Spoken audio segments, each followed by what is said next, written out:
In an earlier video, I answered the question, what is the Gemba and what is going to the Gemba? In this video, I'll summarize that by answer the question, how do you do a Gemba walk?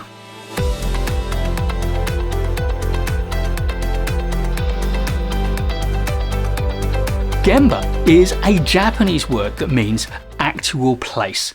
And going to the Gemba is going to the place where the work is done, the problem exists, or the value is created. The idea behind going to the Gemba is that it is easier to solve problems and to understand what's going on if you're there, where it's actually happening. You need to physically go to the part of the office, to the part of the shop, to the warehouse, to the distribution centre, to the factory floor, where things are going on, rather than sit behind your desk, because that is not a good way to act as an effective project manager, particularly when there are problems. And therefore, a Gemba walk is when you take the time out to go to the office, to go to the factory, to go to the shop, to go to the warehouse where things are happening, and walk about and talk to the people who are working there to find out what's going on and what they're doing. So here's my 7-step process for a Gemba walk. Step 1 is to plan your Gemba walk, to think about what you want to know, why you're going to be doing the Gemba walk and what you want the outcomes to be. 2, prepare. Think about what you might expect to see and hear, but also learn about the things that are going on so that you are properly informed and can ask sensible questions that will help you to understand more deeply, particularly around the crunch points. 3rd, schedule your Gemba walk. Set the time and the place, and also think carefully about whether it is appropriate to notify the manager or the supervisor or the team leader in charge. Often, a Gemba walk is most effective when it's unexpected, but there are a number of contexts where that would be inappropriate, where people need to prepare for your arrival, if for no other reason than to respect health and safety regulations. 4th, observe. When you get there, observe what people are doing, the quality of the work they're doing, the mood of the people, the way the processes are operating, and things that seem to be getting in their way. 5th, recognize. Look for opportunities to recognize and celebrate good work by the people that you meet. Gemba walk can be a great way to inspire and motivate a team.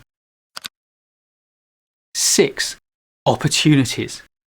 Look for opportunities to discuss with the team, with the people who are there at the actual place, ways that they can improve their work, and you can facilitate that and support them in doing it.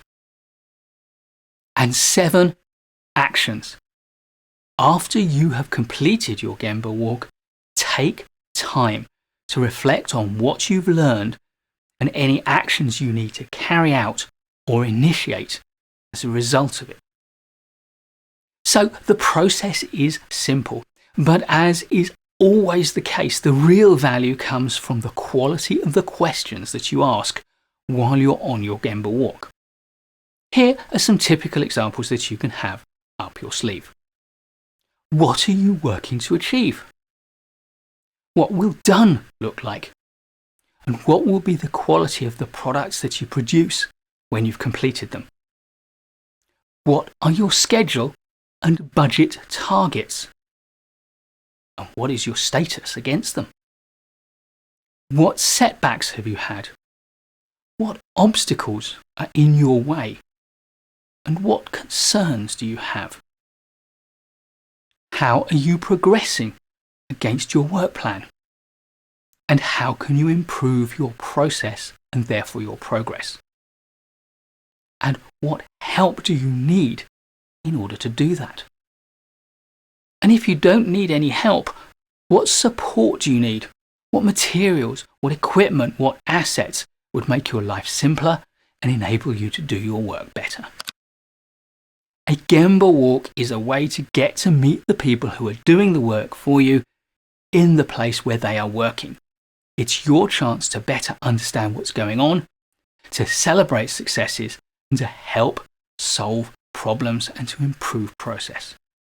The idea of a Gemba Walk comes from manufacturing in a production environment. But for my money, it is a great tool to use as a project manager with your project team. And it's one that I used many times before I'd even heard the term. Please do give this video a like if you've enjoyed it or learned from it. I'll be making loads more great videos for you just like this, so please do subscribe to the channel and hit the bell so you don't miss any of them. And I'll look forward to seeing you in the next one.